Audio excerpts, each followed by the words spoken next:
देखिए बच्चों, सबसे पहले मैं आप एक्सरसाइज 6.2 का फर्स्ट क्वेश्चन कराऊंगा।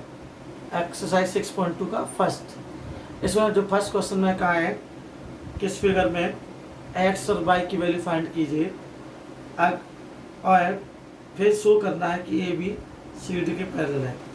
एक्स और वाई की वैल्यू फाइंड करनी है और A B parallel C D के प्रूव करना है। आपको फिगर में देखने पर आपको देखेंगे कि ये एक्स और 130 डिग्री ये करस्पॉन्डिंग एंगल है। ये हमको इसका वजह ले सकते हैं, कई टाइप से कर सकते हैं इसको। y और 130 ये क्या है, वर्टिकल बेड एंगल है, तो x और ये करस्पॉन्डिंग एंगल है। या 50 प्लस एक्स ये क्या बना रहे हैं, लीनियर पेयर। हम इसको ऐसे भी कर सकते हैं, बहुत तरीके हैं। 50 प्लस एक्स इक्वल टू 180 देंगे लीनियर पेयर। लीनियर तो x equal to 180 minus 50 means 130 degree. या डायरेक्ट ले सकते थे हम लोग चाहे तो, और में कि अगर x equal to 130 degree direct लिख देंगे करस्पॉन्डिंग एंगल। क्या लिख देंगे, करस्पॉन्डिंग एंगल।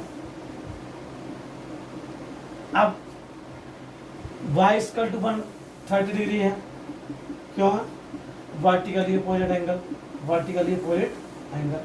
तो x equal to 130, y equal to 130।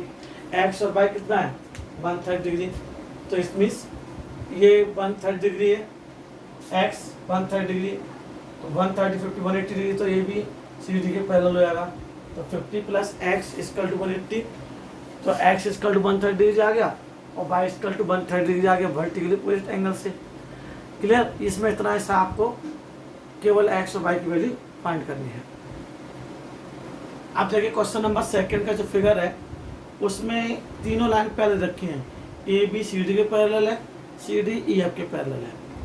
आपको फाइंड क्या करना है, अगर y रेशियो z 3:7 है तो x की वैल्यू फाइंड करनी है। y ratio z equal to, तो सबसे पहले तो आप देख रहे हैं यहाँ x इक्वल टू z है, यहाँ angle x equal to angle z है, दिखाई दे रहा आपको। क्यों है, क्योंकि अल्टरनेट इंटीरियर एंगल है, अल्टरनेट इंटीरियर एंगल। मैंने आपको जब ये वीडियो इंट्रोडक्शन वाले बताई थी तो मैं आपको समझाया था। अब एंगल y प्लस z, इसमें अल्टरनेट एंगल क्या है, x प्लस z। क्लियर हो रहा है। अब y plus z equal to 180 degree. y plus z equal to कितना, x plus z, x plus y, x plus y, क्योंकि form linear pair. x plus z equal to 180 degree. अब x के क्या लगेंगे, क्योंकि यहाँ पर x एक z है, तो x plus y, angle x plus angle y equal to 180 degree linear pair.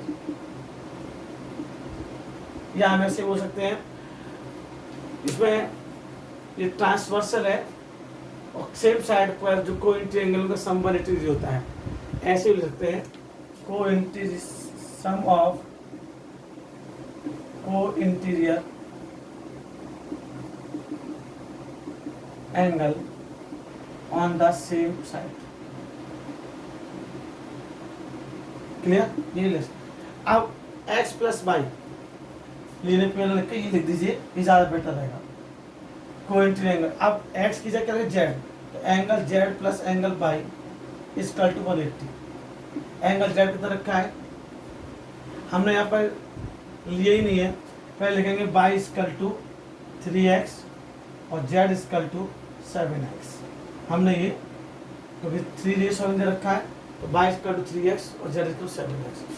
z 7x plus 3x equal to 180। अब 3 और 7 कितना हुआ, 180, यानी 10x equal to 180। It means x equal to 180/10। कैसे हो गया, 18 हो गया। x इक्वल टू 18 आ गया। अब x इक्वल टू 18 आ गया तो 22 इक्वल टू कितना होगा, 3 into 18 means 54। z equal to 7 into 18 यानी 126 डिग्री। हमारे पास y और z आ गया, लेकिन हमें निकालना क्या x, तो angle x equal to angle z दे रखा है, एंगल z कितना है 126 डिग्री, 126 डिग्री, तो एंगल x 126 डिग्री आपका आ गया। केवल आपको उसमें जो ट्रांसवर्सल की जो प्रॉपर्टी है हमने उसको अप्लाई किया और इजीली उसको फाइंड कर लिया x। क्लियर? अब देखिए बच्चों, क्वेश्चन नंबर 3 कह रहा है if A B parallel C D. Clear? A B parallel C D और ई एफ सी डी के परपेंडिकुलर है, ए बी सी डी के पैरेलल है और ई एफ सी डी के परपेंडिकुलर है, तो आपको जी डी दे रखा 126 डिग्री। अब जहाँ से दे रखा वही स्टार्ट करेंगे, angle G E D equal to 126 degree. अब देखना, देखिए ध्यान से, जी ई और डी 126 डिग्री है। अब जी ई डी किससे मिलकर ना हुआ है, जी ई एफ से और एफ ई डी से। एंगल जी ई डी किससे बना, जी ई एफ से प्लस एफ ई डी से इक्वल टू 126 डिग्री। अब जी ई एफ कितना है फाइंड करना है, प्लस एफ ई डी कितना है, F E D 90 degree equal to 126, then G E F plus equal to 126 minus 90 कितना बचा, 06 में 06 12 से आएंगे 36 डिग्री। ये आपका जी ई एफ आ गया। अब देखिए ध्यान से, जो जी ई एफ है वो 36 डिग्री आया। अब जो आपका एंगल है ए जी ई और एफ जी ई, ये और फाइंड करने हैं आपको भी। तो सबसे पहले हम लोग जो आपका 36 डिग्री निकला, अब हमें निकाला है ए जी ई, ए जी ई। अब देखिए ध्यान से, ए जी ई और ए जी ई और जी ई डी इक्वल एंगल है, ए जी और जी E D. Angle A G ई किसकी इक्वल है, एंगल जी ई डी के, तो कितना हो जाएगा 126 डिग्री। कितना हो गया 126 डिग्री। क्लियर? अब देखिए मुझे निकालना है एफ जी। अब जो देखिए एफ जी ई और एफ जी ई और एंगल ए जी ई, ये क्या है, दोनों को मिलाकर 180 डिग्री बैठता है, क्योंकि ये लीनियर पेयर है। Angle F G E plus angle A G E equal to 180, यहाँ लीनियर पेयर लेते हैं। सबसे पहले तो यहाँ पर भी दे देंगे अल्टरनेट इंटीरियर एंगल। अब एफ जी हमें पता नहीं है, निकालना है। ए जी कितना है 126 इक्वल टू 180, तो F G E equal to 180 minus 126 कितना हो गया 54। कितना आ गया 52। इसमें आपको 3 पार्ट्स फाइंड करने थे, तो आपको जहाँ से दिया है वहीं से स्टार्ट कर दिया। ये एंगल 2 एंगल से मिलकर बनाया तो सब जी एफ निकला है। अब जो ए जी है वही जी ई डी है, क्योंकि अल्टरनेटिंग एंगल है, तो ए जी 126 डिग्री हो गया। अब ऐसे ही एफ जी और ए जी क्या बना लीनियर पेयर, तो हमसे हमने एफ जी निकाल लिया। क्लियर? अब देखिए बच्चों, क्वेश्चन नंबर 4। क्वेश्चन नंबर 4 में हमें फिगर दे रखा है और पी क्यू एस टी के पैरेलल दे रखा है। पी क्यू क्या दे रखा है, एस टी के पैरेलल, और एंगल पी क्यू आर दे रखा है 110 डिग्री और एंगल आर एस टी दे रखा है 130 डिग्री। हमें निकालना क्या है, क्यू आर एस फाइंड करना है। क्यू आर एस देखिए बच्चों सिंपल सा है। अगर आप ध्यान से देखेंगे तो मैंने एक लाइन खींच दी, इसके पैरेलल इसका नाम एक्स लगा दिया। अब मैं इसको एक चीज बताऊँ आपको, मुझे एंगल एस पता है, मुझे एंगल क्यू पता है, अगर मुझे एंगल आर पता चल जाए तो मैं आसानी से निकाल सकता हूँ। तो सबसे पहले मैं आपको ये फाइंड करूँगा, जैसे आपको ये आपका एंगल है, angle P Q R, angle P Q R plus Q R X, angle P Q R plus angle Q R X, इसका कितना 180 linear pair. P Q R और Q R X, P Q R कितना है 110 plus Q R S कितना है, Q R X, S नहीं X कितना है, फाइंड करना है, इसका टू 180। तो क्यू आर एस क्या हो जाएगा, क्यू आर एस का 180 minus 110, it means 70। As it is मैं इसमें करूँगा R S T plus S R Y angle R S T plus angle S R Y equal to 180 linear pair. Clear? हमें R S T 130 दे रखा है, S R by find करना है, is equal to 180। तो S R Y equal to 180 minus 130, it means हमारे पास S R Y आ गया, इट मीन्स हमारे पास ये आ गया 50 डिग्री, ये आ गया हमारे पास 70 डिग्री। अब हमें ये फाइंड करना है, तो बस आपको एंगल सम प्रॉपर्टी से ये निकाल दीजिएगा।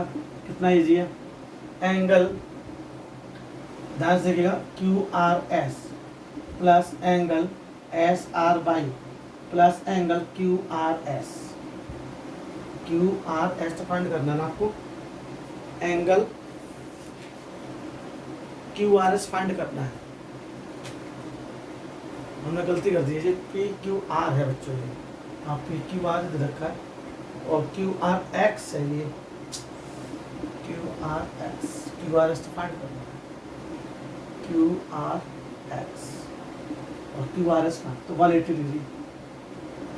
अब क्यू आर एक्स कितना है, क्यू आर एक्स हमारे पास 70, एस आर बाई कितना है 50 plus Q R S find करना है। क्या फाइंड करना है, क्यू आर एस। अब क्यू आर एस इसका 180, 70 50 कितना 120 plus Q R S equal to 180, Q R S equal to 180 minus 120 means 60 degree. Clear? ये आपको 3 पार्ट में करना पड़ा, पहले ये पार्ट निकाला, फिर ये पार्ट निकाला, तब ये पार्ट निकाला। क्लियर? क्वेश्चन नंबर 4 हो गया। देखिए बच्चों, क्वेश्चन नंबर 5, इसमें फिगर दे रखा है आपको और ए बी सी डी के पैरेलल दे रखा है। जो लाइन दिखाई दे रही है आपको, ये ए बी सी डी के पैरेलल है और पैरेलल ए बी किसके पैरेलल, सी डी के। अब इसमें आपको फाइंड क्या करना है, एक्स और वाई।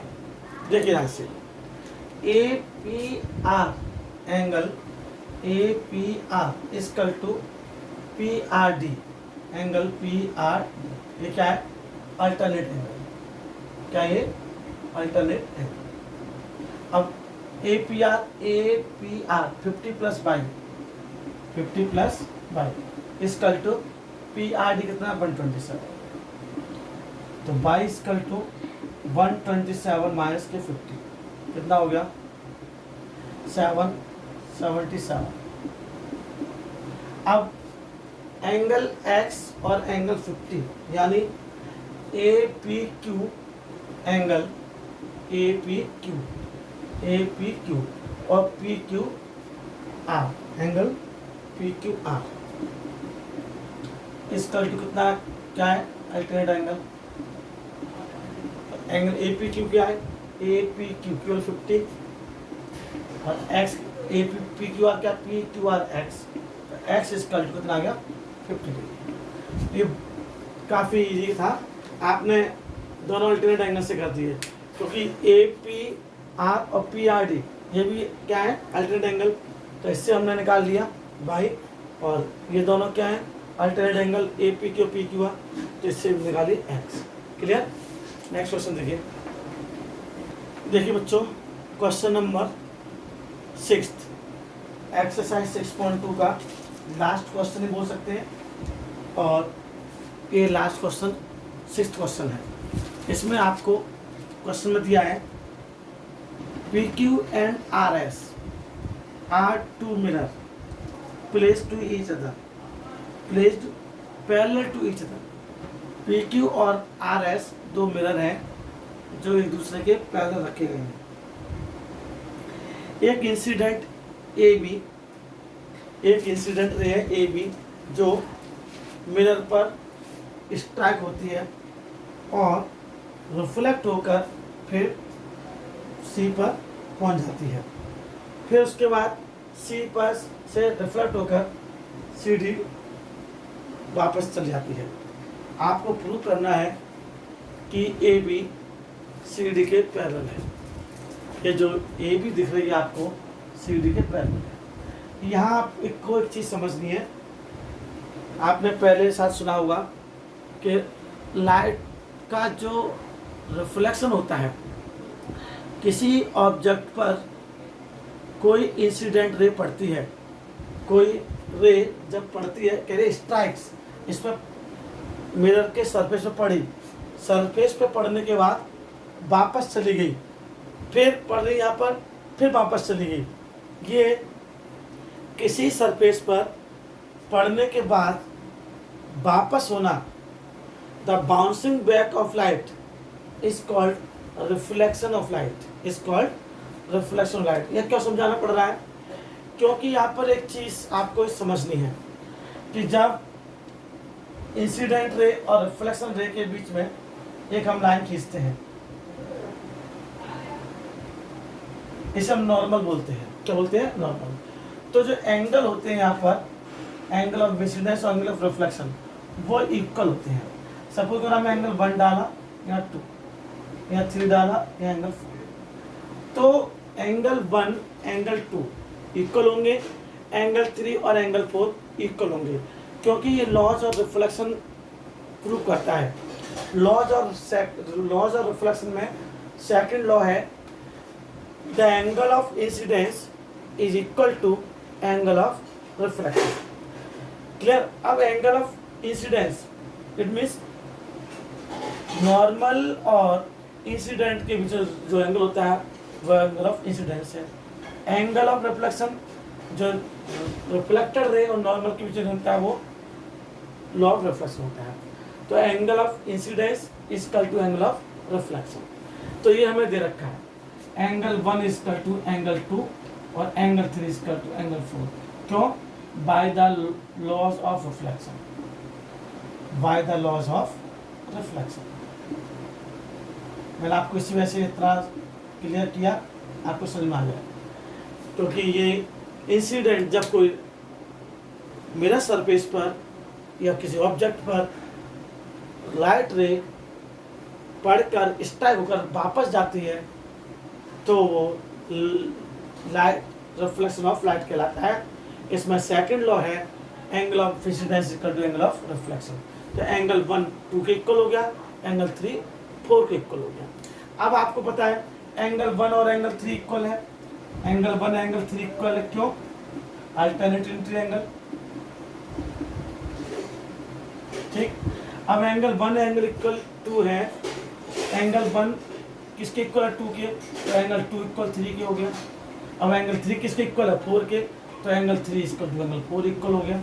इट मीन्स ये सब इक्वल हुए, तो एंगल 1 प्लस एंगल 2 किसके इक्वल हो गए? एंगल 3 और एंगल 4 के हो गया। अब एंगल 1 और 2 को मिलाकर क्या है? एंगल ABC, एंगल ABC, और एंगल 3 और 4 को मिला क्या है? Angle DCB, angle DCB। दोनों एंगल इक्वल है। जब दो एंगल इक्वल होते हैं, आपको पता है, तो पहले भी मैं आपको बता चुका हूँ, तो आपको एंगल प्रूव होने के बाद ये दोनों जो साइड हैं कौन कौन सी, AB और CD, ये तक पैरेलल हो गए। AB is parallel to C. Clear? That's it.